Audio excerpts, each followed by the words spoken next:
नमस्कार बच्चों, स्वागत है आप सभी का यू एंड वर्ल्ड चैनल में। आज हम पढ़ेंगे फेडरलिज्म पार्ट 3। इसमें हम 3 विषय पढ़ेंगे। Number 1, how is federalism practised in India. Number 2, centre state relation. Number 3, decentralisation in India. तो सबसे पहला विषय जो है वो है how is federalism practised in India. मतलब कॉन्स्टिट्यूशन में दिए हुए प्रोविजन को एक्चुअली कैसे अप्लाई किया गया। एक बहुत बड़ा एप्लीकेशन है creation of linguistic states. Creation of linguistic states मतलब लैंग्वेज के आधार पर स्टेट्स बनाए गए, भाषा के आधार पर राज्य बनाए गए। कब? इंडिपेंडेंस के बाद। इंडिया के 1947 का मैप देखो, कितना डिफरेंट है अभी के मैप से। देख रहे हो? मन लगा कर देखो। इस मैप में कहीं पर भी आपको उत्तर प्रदेश, तमिलनाडु, आंध्र प्रदेश, मध्य प्रदेश, केरला, कर्नाटका, महाराष्ट्र, नागालैंड, हिमाचल प्रदेश, मणिपुर, मेघालय, त्रिपुरा, मिज़ोरम, अरुणाचल प्रदेश ये सब नज़र आ रहे हैं। ये स्टेट्स बाद में बनाए गए, इंडिपेंडेंस के बाद। पहले इंडिया में 565 प्रिंसली स्टेट्स थे। 565 प्रिंसली स्टेट्स। इंडिपेंडेंस के बाद इनको लैंग्वेज के बेसिस पर मर्ज किया गया और स्टेट्स बनाए गए। नए स्टेट्स बनाने के लिए पुराने स्टेट्स की बाउंड्रीज को चेंज किया गया। सेम लैंग्वेज वाले लोग एक ही स्टेट में रहेंगे, ये कोशिश की गई थी। ऐसा नहीं कि सभी स्टेट्स लैंग्वेज के बेसिस पर ही बने। कुछ स्टेट्स तो कल्चर, एथनिसिटी और ज्योग्राफी के बेसिस पर भी बने थे, जैसे नागालैंड, उत्तराखंड, झारखंड। अच्छा, तो ये तो हो गया फेडरलिज्म का पहला एप्लीकेशन, पहला यूज़। सेकंड यूज़ क्या है? सेकंड यूज़ है लैंग्वेज पॉलिसी। सेकंड यूज़ क्या है? Language policy. हमारा कॉन्स्टिट्यूशन किसी भी लैंग्वेज को नेशनल लैंग्वेज नहीं बताता। हिंदी को ऑफिशियल लैंग्वेज की पहचान मिली है, लेकिन इसमें एक बात है, पूरे देश में सिर्फ 40.2% लोग हिंदी बोलते हैं, उनकी मदर टंग हिंदी है। मदर टंग मतलब है मातृभाषा। तो जो नॉन हिंदी स्पीकिंग स्टेट्स हैं उनकी ऑफिशियल लैंग्वेज क्या होगी? सोचने का विषय है भाई। जो हिंदी बोल नहीं सकते, समझ नहीं सकते, वो हिंदी को ऑफिशियल लैंग्वेज कैसे मान ले? कॉन्स्टिट्यूशन के अनुसार 1965 में इंग्लिश को ऑफिशियल पर्पस के लिए यूज़ करना स्टॉप हो जाएगा, ऐसा बोला गया था। लेकिन इस बात को लेकर कुछ स्टेट्स में प्रोटेस्ट हुआ था। ठीक है, उन्होंने विरोध किया था। तमिलनाडु में तो बहुत ज़्यादा वायलेंट प्रोटेस्ट हुआ था। तब सेंट्रल गवर्नमेंट ने ये निर्णय लिया कि ऑफिशियल पर्पस के लिए हिंदी और इंग्लिश दोनों यूज़ होंगे। इंडिया की गवर्नमेंट ने नॉन हिंदी स्पीकिंग स्टेट्स पर हिंदी लैंग्वेज को इम्पोज नहीं किया, थोपा नहीं, उनकी डिमांड का सम्मान किया। इंडियन रूलर्स ने वो गलती नहीं की जो श्रीलंकन रूलर्स ने की, और उनको बहुत ज़्यादा वायलेंस का सामना करना पड़ा। ये है यूनिटी इन डाइवर्सिटी कि अपने देश की अखंडता तभी बरकरार रहेगी जब सभी को सम्मान मिलेगा। हमारे कॉन्स्टिट्यूशन में शेड्यूल्ड लैंग्वेज है 22। हिंदी के अलावा 21 लैंग्वेजेस हैं शेड्यूल्ड लैंग्वेजेस में। एक बात याद रखना बच्चों, इंग्लिश शेड्यूल्ड लैंग्वेज में नहीं आती, ऑफिशियल लैंग्वेज में आती है। लैंग्वेज तो हमारे देश में बहुत सारी है, गांव में देख लो, कस्बों में देख लो, इतनी सारी भाषाएं। 1991 में जो सेंसस हुआ था उसके अनुसार भारत में 1500 भाषाएं बोली जाती है। 1500 सेंसस वालों ने इनकी ग्रुपिंग की। फॉर एग्जाम्पल भोजपुरी, मगधी, बुंदेलखंडी, छत्तीसगढ़ी, राजस्थानी, भिल्ली, इनको ग्रुप किया गया, इनको हिंदी के अंडर में रखा गया। तो इस तरह से ग्रुपिंग के बाद भी सेंसस ने देखा 114 लैंग्वेजेस हैं। 114 लैंग्वेजेस बहुत होती हैं। इनमें से 22 को कॉन्स्टिट्यूशन के 8th शेड्यूल में इंक्लूड किया गया और इनका नाम दिया गया शेड्यूल्ड लैंग्वेजेस। और जो बाकी लैंग्वेजेस हैं, हाँ, उनका नाम दिया गया non scheduled languages. Scheduled language की लिस्ट आपकी NCERT के बुक में पेज नंबर 22 में है। उसमें देखोगे, बहुत ध्यान से देखना, सबसे ज़्यादा बोलने वाली भाषा है हिंदी। 40.2% लोग हिंदी बोलते हैं। उसके बाद नेक्स्ट नंबर में जो आता है वो है बंगाली। 8.3% लोग बोलते हैं। फिर तेलुगु है, मराठी है, तमिल और अन्य भाषाएं हैं।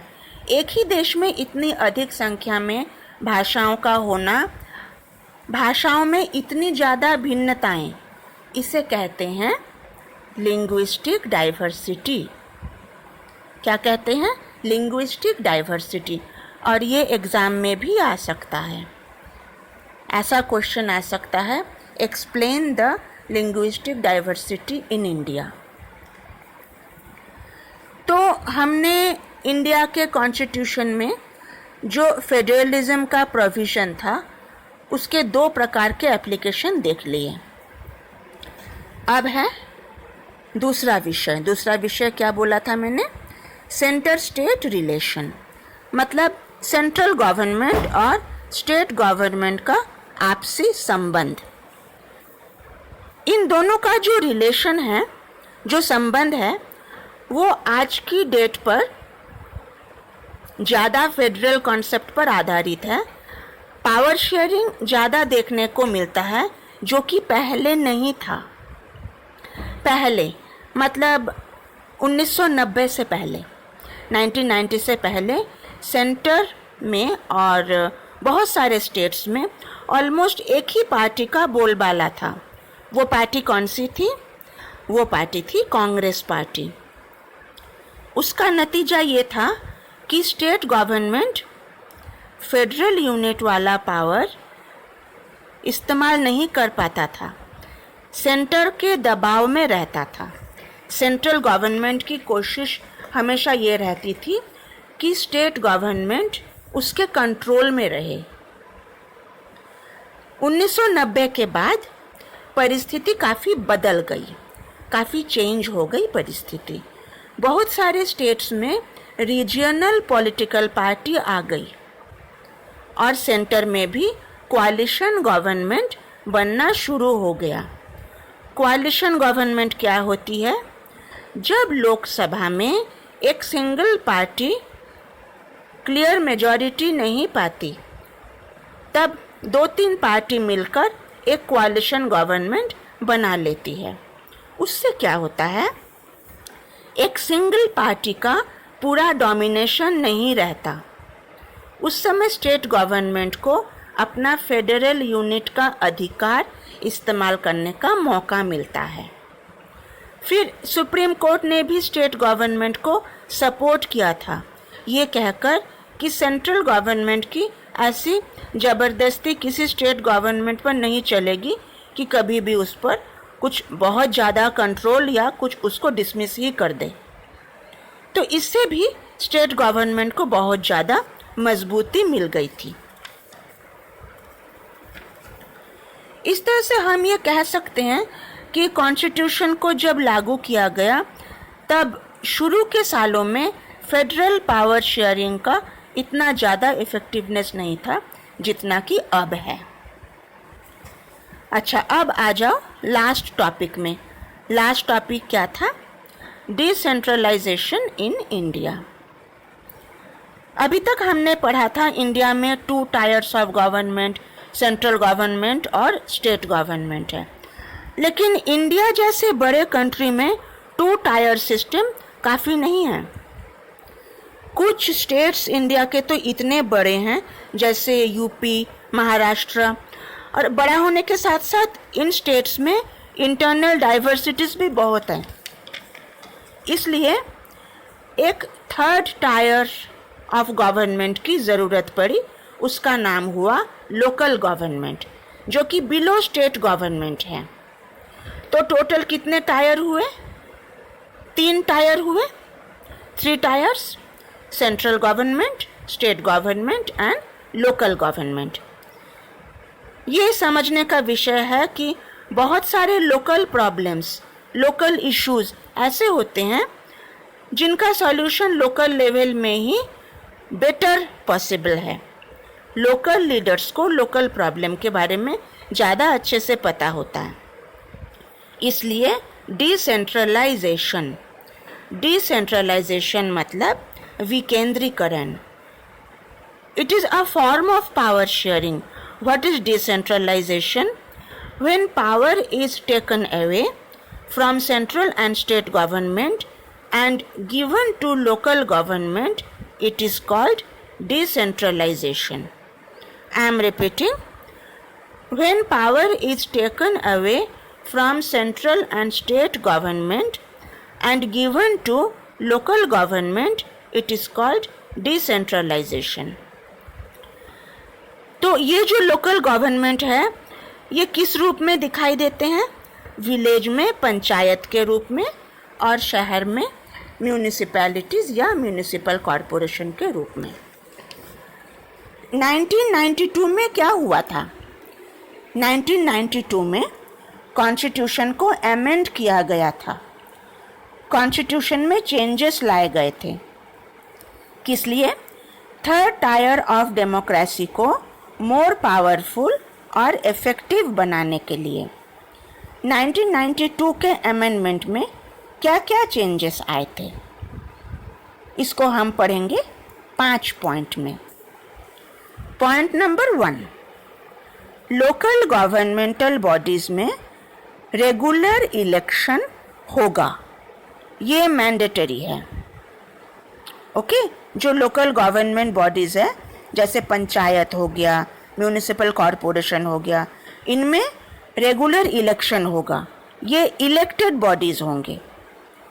ओके, पॉइंट नंबर 2, इन इलेक्टेड बॉडीज में शेड्यूल्ड कास्ट, शेड्यूल्ड ट्राइब और अदर बैकवर्ड क्लासेस के लिए सीट्स रिजर्व्ड होंगी। जिनको हम SC ST OBC बोलते हैं ना, इनके लिए सीटें आरक्षित रहेंगी। 2 पॉइंट मैंने समझा दिए। पॉइंट नंबर 3, सभी पोजीशन में वुमेन के लिए कम से कम 1/3 सीट्स रिजर्व्ड होंगी। 1/3 मतलब 1/3।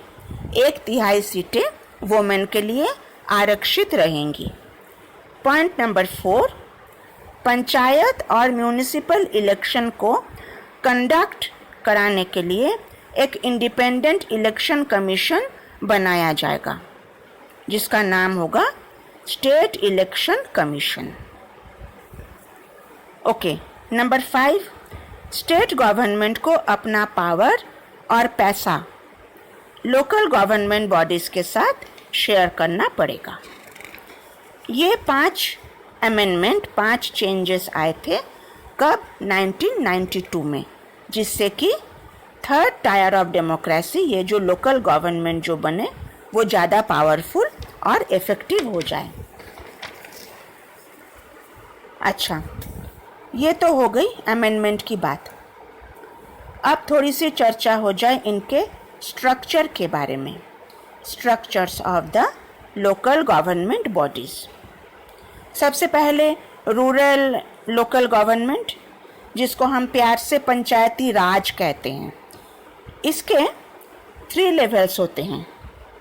ओके, 3 लेवल्स, ग्राम पंचायत, पंचायत समिति और ज़िला परिषद।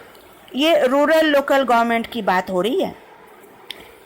इनमें 3 लेवल्स होते हैं, ग्राम पंचायत, पंचायत समिति और ज़िला परिषद। एक गांव, ठीक है, मन लगाकर सुनो, ये समझने का विषय है।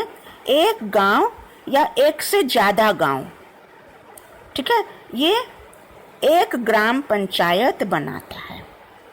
इनका एक ग्राम पंचायत होता है जिसका मुखिया होता है सरपंच। कुछ ग्राम पंचायत मिलकर एक पंचायत समिति बनाते हैं। कुछ ग्राम पंचायत मिल जाते हैं और एक पंचायत समिति बनाते हैं। पंचायत समिति को ब्लॉक या मंडल भी कहा जाता है। फिर एक डिस्ट्रिक्ट में जितने भी पंचायत समिति होते हैं वे सब मिलकर जिला परिषद बनाते हैं। ओके, तो 3 लेवल्स हो गए, ग्राम पंचायत, पंचायत समिति और जिला परिषद। इन तीनों लेवल्स में सभी मेंबर्स इलेक्टेड होते हैं। जिला परिषद में उस डिस्ट्रिक्ट के एमएलए और लोकसभा के मेंबर्स भी होते हैं। जिला परिषद का जो चेयरपर्सन होता है वो जिला परिषद का पॉलिटिकल हेड होता है। अच्छा, ये तो हो गई रूरल लोकल बॉडीज की बात। अब अर्बन लोकल बॉडीज, मतलब जो शहरों में होती हैं। बड़े शहरों में जो लोकल बॉडीज़ हैं उनको म्यूनिसिपल कॉरपोरेशन कहा जाता है, जो भी लोगों के द्वारा ये इलेक्टेड होता है और इसका हेड होता है मेयर। और जो छोटे शहर होते हैं जिनको टाउन बोलते हैं, वहाँ म्यूनिसिपैलिटीज़ होती है और वहाँ का जो हेड होता है उसको कहते हैं चेयरपर्सन। क्या कहते हैं? चेयरपर्सन।